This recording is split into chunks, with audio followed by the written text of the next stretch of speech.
All right, let's go ahead and talk a little bit about why the Great Depression happened.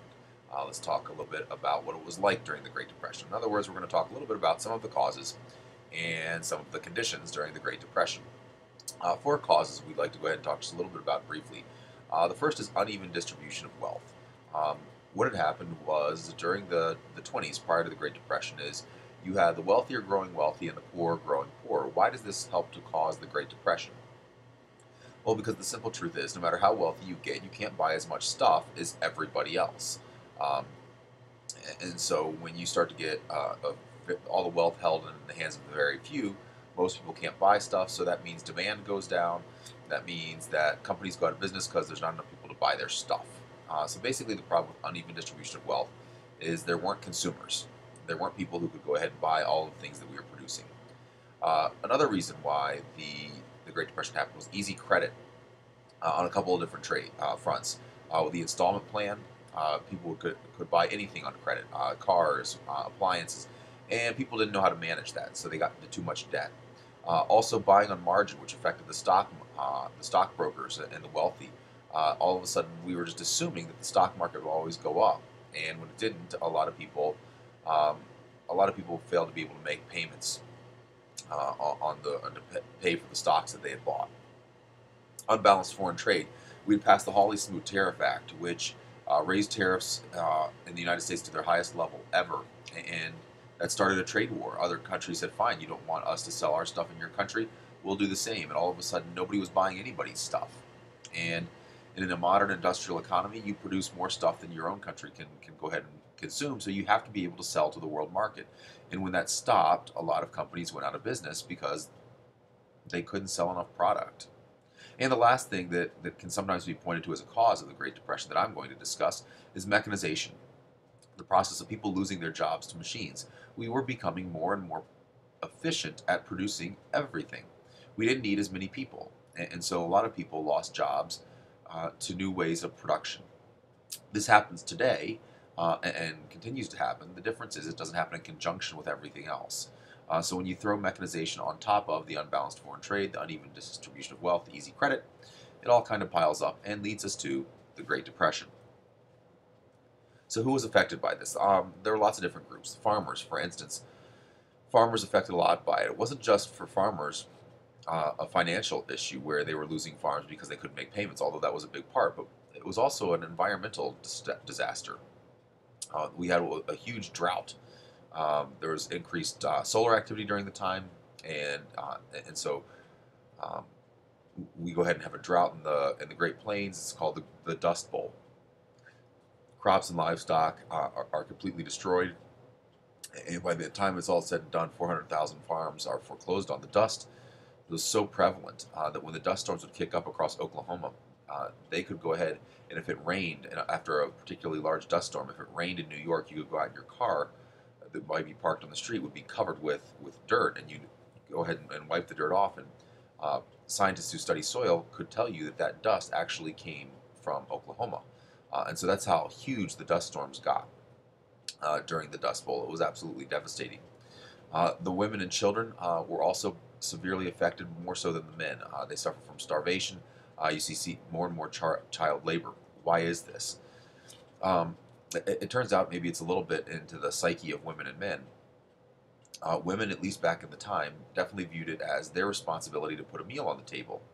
And so women refused to go to soup kitchens more than so than men. And women were primarily responsible for the children. Women were the ones at home. And so women and children were much less likely to go to the places that we did have for relief. Men, on the other hand, it turns out when it comes to having a meal, men have no pride whatsoever. And so men were more than willing to go stand in a line to go ahead and get something to eat. And so it was your women and children who suffered mostly from the effects of starvation. Child labor, why were companies interested in hiring kids?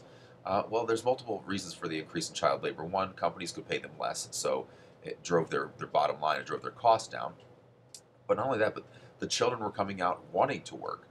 In a lot of cases, the family needed the income, and so they were working to help support their family. So you had a ready source of labor in the sense that the families and the children of the families were willing to work, and they'd go out and get the work, and you had a ready source of demand. The companies wanted it, and they needed the cheaper labor.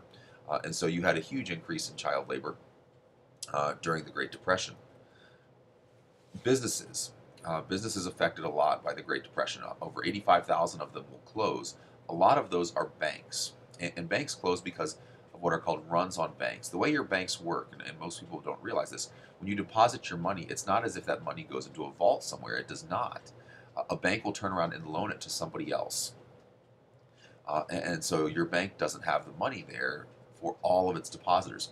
And so any bank, no matter how well run, if everybody were to show up at the same time and ask for their money back, the bank would not be able to meet that demand, and the bank would go out of business. And that's called a run on a bank. It's illustrated very well, actually, in the movie "It's a Wonderful Life" with Jimmy Stewart, and that's what prevents him from going on his honeymoon. There's a run on the bank, and he has to try to make it through the day. And so banks end up closing around the country. Even ones that didn't make bad loans end up in trouble. The effect on workers obviously is significant. Workers lose their savings accounts, they lose their jobs. During the beginning of the Great Depression, you're losing 100,000 jobs a week. And so there just weren't jobs to be had.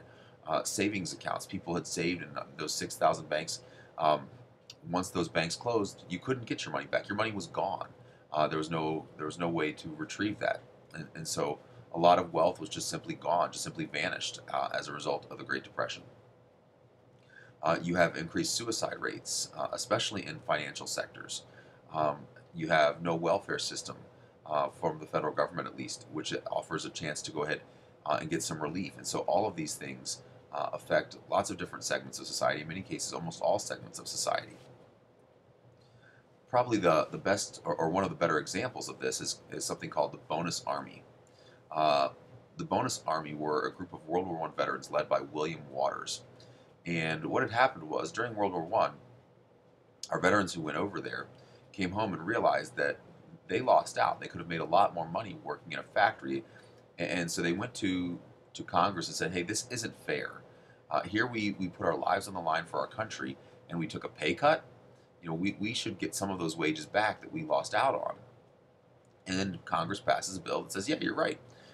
And so they go ahead and they say, look, we'll go ahead and pay you a bonus for being in the Army. And I believe the year was originally 1936. Well, the Depression hits in 1931, 32, 1930, the beginning of the Great Depression. And a lot of these World War I veterans say, you know what, I don't need the bonus in 1936. My kids are hungry now. I need to put the food on the table now. And so William Waters and a bunch of the other World War I veterans gather out in Oregon on the West Coast, and they begin walking to Washington. They begin riding trains to Washington, any way they could get to Washington, D.C. And they begin moving across the country to protest for the passage of what was called the Patman Bill. The Patman Bill was going to go ahead and say, hey, we're going to give you your bonus early. So they show up in Washington, and they begin their protest. And their protest is basically camping out on what is called the Mall. The Mall today is where you find the Washington Memorial, it's the Vietnam Memorial, the Jefferson Memorial, the Lincoln Memorial, a lot of memorials on the Mall. It's the reflecting ponds that run right down in between the White House and Congress.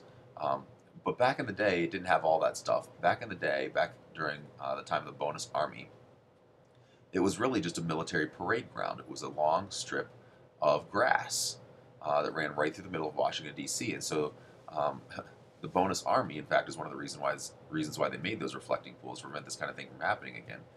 The Bonus Army basically set up camp there. It was women, it was children, it was the veterans themselves, and they go ahead and they protest for the passage of the Patman Bill. Well, the Patman Bill is defeated, but the Bonus Army has no place to go. They have no money to get back home, and quite frankly, they have no homes to go back to. So where do they go? Well, they decide they're going to stay there until something's done to pass it. Well, it's a campground. There's no real facilities set up for the campground. There's no latrines, and so it was getting pretty bad. And this is in the summertime, June and July.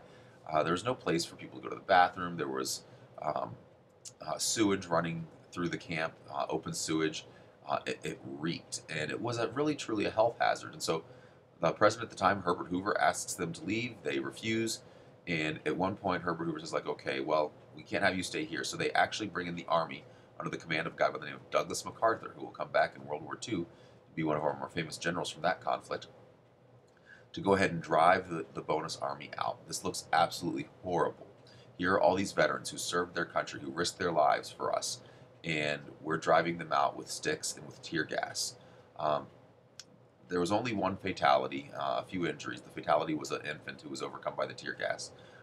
But it looks absolutely dreadful from a public relations standpoint, and it's one of the things that really turns the country against the President Herbert Hoover and will lead to the election of Franklin Delano Roosevelt in 1932. Okay, why don't you go ahead and pause the video right now and see if you can answer a few questions about the causes and the conditions of the Great Depression.